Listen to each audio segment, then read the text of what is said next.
नमस्कार दोस्तों, जय हिंद। स्वागत करते हैं आपके अपने यूट्यूब चैनल में। दोस्तों, आज का जो हमारा जो ये लेक्चर रहने वाला है, ये जैन धर्म को लेकर रहने वाला है। जो पिछले की वीडियो है हिस्ट्री की जो हमने चलाई हुई है, इसमें हमने जो हमारे वेद हैं, विदेशी यात्री हैं, सिंधु घाटी सभ्यता है, वैदिक सभ्यता है, उनको कवर कर लिया है। आज की वीडियो में हम पूरे जैन धर्म को कवर करेंगे।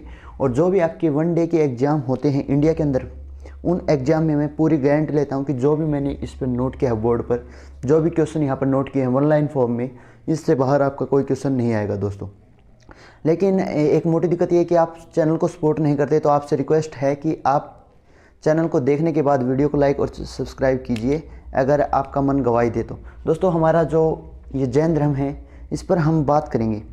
देखो, वैसे तो जैन धर्म के जो मुख्य रचनाकार मान लीजिए, या जो भी मतलब गॉड हैं, महावीर स्वामी, ठीक है, इन्हीं को मतलब जैन धर्म का मतलब ये मानिए कि एक स्तंभ मान लिया गया है। लेकिन हम इसके जो भी है पहले शुरू से इस पर बातचीत करेंगे, और क्या क्या जो पॉइंट्स हैं एग्जाम के लिए इम्पोर्टेंट है वो इसमें डिस्कस करेंगे दोस्तों। तो पहला हमारा इसके जो संस्थापक हैं जैन धर्म के, और जो प्रथम तीर्थकर हैं वो कौन है, वो आपके ऋषभ देव ने दोस्तों आपकी संस्थापना की थी, और इसके प्रथम तीर्थकर भी हैं कौन, किसके, जैन धर्म के। अगला है भाई, जो आपके तीर्थकर है वो क्या होता है, इसकी डेफिनेशन पढ़ेंगे। देखो, जो स्वयं तप के माध्यम से आत्मज्ञान प्राप्त करे और एक संसार रूपी सागर को पार लगाने वाला तीर्थ की रचना करे, जो ऐसे तीर्थ की रचना करे उसे हम तीर्थकर कहते हैं दोस्तों। जो कुल जैन धर्म के तीर्थकर हैं वो आपके 24 हैं, 24। कई बार एग्जाम में पूछ लिया जाता है कि जैन धर्म के कुल तीर्थकर की संख्या कितनी है, तो ये आपके 24 है दोस्तों। अगला क्वेश्चन है आपके जो प्रथम है, जो मेन जो आपके तीर्थकर हुए हैं जिनसे एग्जाम में क्वेश्चन पूछे जाते हैं, मैंने इसको नोट किया। देखो, पहला तो आपका ऋषभ देव है, उसका जो प्रतीक है, प्रतीक चिन्ह है वो है आपके सांड भाई। अगला है 23वें पार्श्वनाथ सर्प का फन लिख लीजिए आप, ठीक है। अगला है भाई 24, जो लास्ट है महावीर स्वामी, इनका जो प्रतीक चिन्ह है वो है शेर दोस्तों, क्योंकि जो जैन धर्म है इनमें एक प्रतीक होता था हर जो तीर्थकर का अपना, तो मैंने जो इम्पोर्टेंट है इसके लिए उनके आपको बता दिए हैं। अगला है जो पार्श्वनाथ है 24वें, क्योंकि लास्ट कई बार अगर एग्ज़ाम का लेवल अगर थोड़ा टफ होता है, जब पेपर बनाने वाले का दिमाग घूमता है, कुछ अनोखी बातें ध्यान में आती हैं, तो क्वेश्चन कहीं से भी उठा सकता है, ये उस पर डिपेंड कर सकता है। और हम उनको चैलेंज भी नहीं कर सकते, क्योंकि देखिए जब हम 12th क्लास या किसी कंपटीशन की अगर हम तैयारी करते हैं तो वहाँ कोई फिक्स सिलेबस नहीं रहता, जहाँ चाहे एग्जामिनर आपसे क्वेश्चन पूछ सकता है, ये उसकी मर्जी होती है, और उसी की मर्जी के अनुसार आपको और हमको चलना होता है।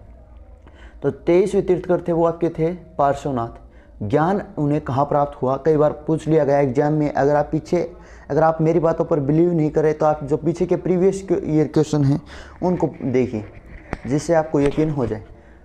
ज्ञान कहाँ हुआ, झारखंड के श्वेमेध शिखर पर, ठीक है। इनने नियम बनाए भाई, जैन धर्म के कुछ अपने नियम हैं पार्श्वनाथ ने बनाए। चोरी न करना, सत्य बोलना, ठीक है, हिंसा न करना, और संपत्ति न रखना, ये 4 नियम थे। लेकिन जो महावीर स्वामी थे उन्होंने 5 नियम बनाए, 4 एज इट इज़, एक 5वां था ब्रह्मचर्य। ये अगर किसी को जैन धर्म लेना है तो ये 4-5 नियम फॉलो करने होंगे दोस्तों। अगला है जो महावीर स्वामी है 24वें, जो इम्पोर्टेंट, जहाँ से परीक्षाओं में प्रश्न पूछे जाते हैं महावीर स्वामी जी से। 24वें तीर्थकर थे, अंतिम तीर्थकर थे, और इन्हें वास्तविक संस्थापक किन्हें माना, संस्थापक तो जैसे आप जानते हैं ऋषभ देव, लेकिन वास्तविक संस्थापक अगर आपसे पूछ लिया जाता है दोस्तों तो वो है आपके महावीर स्वामी। जन्म हुआ 540 ईसा पूर्व। अभी देखो, इनके जन्म पर भी बहुत सारे मतलब कोई 599 में किसी बुक में मेंशन किया गया है, लेकिन जो NCERT है और जो SSC जिसको मानती है वो है आपका 540 ईसा पूर्व। जन्म हुआ इनका कुंडग्राम में, वैशाली में। कई बार स्थान पूछ लिया जाता है, कई बार पिता का नाम या माता का नाम पूछ लिया जाता है। तो पिता कौन है, सिद्धार्थ, माता त्रिशला, भाई नंदीवर्धन है दोस्तों, और पत्नी है यशोदा, पुत्री प्रियदर्शनी, और दामाद जामिल। आगे इनके बारे में हम डिस्कस से पढ़ेंगे कि किन का कितना रोल रहा। आध्यात्मिक जीवन है 30 वर्ष की उम्र में जो माता पिता के निधन के बाद इन्होंने आध्यात्मिक ज्ञान की ओर आगे बढ़े, अपने बड़े भाई नंदीवर्धन की आज्ञा लेकर। इनके पिताजी भी एक राजा थे, ठीक है, और 12 साल की कड़ी तपस्या साल वृक्ष के नीचे इन्होंने की दोस्तों। 12 साल की कठिन तपस्या इन्होंने की। और जो आचार्य शूद्रमा थे, इनकी मृत्यु के बाद भी क्या रहे, जैन धर्म के अनुयायी रहे। और उपदेश इन्होंने दिया अपना प्राकृत भाषा में दिया। इन्होंने अपना उपदेश किस भाषा में दिया दोस्तों, प्राकृत भाषा में दिया। अगला है जो पहला उपदेश है, पहला उपदेश कहाँ दिया, राजगीर में दिया। और जो अंतिम है, अंतिम पावापुरी, अंतिम कहाँ दिया गया दोस्तों, पावापुरी में अंतिम उपदेश दिया गया। अगला है महावीर स्वामी के प्रथम भिक्षु, प्रथम भिक्षु कौन थे, इनके दामाद थे, नाम है जामिल, नाम है जामिल। अगला है दोस्तों महावीर स्वामी के त्रिरत्न, इन्होंने कुछ त्रिरत्न की रचना की थी, सम्यक दर्शन, सम्यक ज्ञान, सम्यक आचरण। जो नियम बनाए गए थे जैन धर्म में किसी को शामिल होने के लिए, वो नियम। अगला है दोस्तों जो इस धर्म के ईश्वर में नहीं, ईश्वर की नहीं आत्मा की मान्यता थी। और जैन धर्म में कहा भी गया है कि महावीर स्वामी ने जो मूर्ति पूजा है और जो कर्मकांड है, इसको पाखंड बताया है और इसका विरोध किया है। तो इसमें ईश्वर की नहीं आत्मा की मान्यता थी। और ये भी मान्यता जो मृत्यु के बाद पुनर्जन्म की भी मान्यता थी। और पुनर्जन्म की मान्यता भी दोस्तों ये वहीं तक थी कि आत्मा है वो एक शरीर को छोड़कर दूसरे शरीर में चली जाती है दोस्तों। अगला है आपका महावीर स्वामी की जो मृत्यु है, उनकी जो मृत्यु कब हुई, तो वो हुई थी आपकी 468 ईसा पूर्व बिहार के पावापुरी में। और यहीं पर पावापुरी में ही इन्होंने अपना अंतिम उपदेश दिया था। और किस भाषा में, प्राकृत भाषा में दिया था दोस्तों।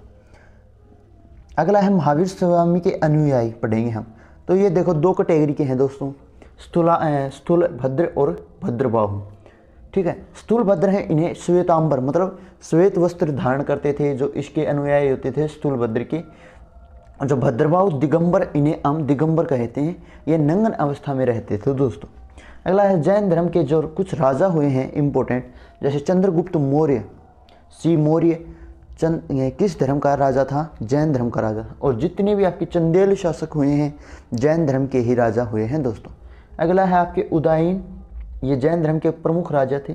और जैन साहित्य को आगम साहित्य कहा गया है दोस्तों, जैन साहित्य को आगम साहित्य कहा गया है, इंपॉर्टेंट पॉइंट है दोस्तों।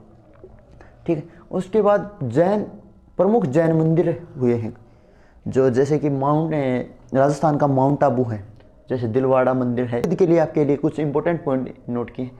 जो खुजराहों के मंदिरों का निर्माण बहुत इंपॉर्टेंट है दोस्तों। अगर आप रिपीटर एस्पिरेंट हैं तो आप जानते होंगे कि जैन धर्म और बौद्ध धर्म दोनों से ही एक क्वेश्चन आपका डेफिनेट आता है। ठीक है, तो आपको हर एक नंबर जुटाने की कोशिश में लगा रहना है और वही एक नंबर लास्ट में आपका सिलेक्शन देता है दोस्तों। तो अगला है जो मौर्य काल में मथुरा जैन धर्म का मुख्य केंद्र रहा, क्योंकि जैन धर्म के जो प्रमुख राजा हुए हैं, मौर्य हुए हैं, चंद्रगुप्त मौर्य, उनके समय में जो मौर्य काल में जो मथुरा है वो जैन धर्म का मुख्य केंद्र रहा है। अगला है दोस्तों खुजराहों के मंदिरों का निर्माण चंदेलों ने करवाया। ये कुछ इंपॉर्टेंट डिस्कस जैन धर्म के बारे में हमने किया। आशा करते हैं आपको ये वीडियो पसंद आई होगी। तो आप वीडियो को लाइक कीजिए और चैनल को सब्सक्राइब कीजिए। धन्यवाद। जय हिंद, जय भारत।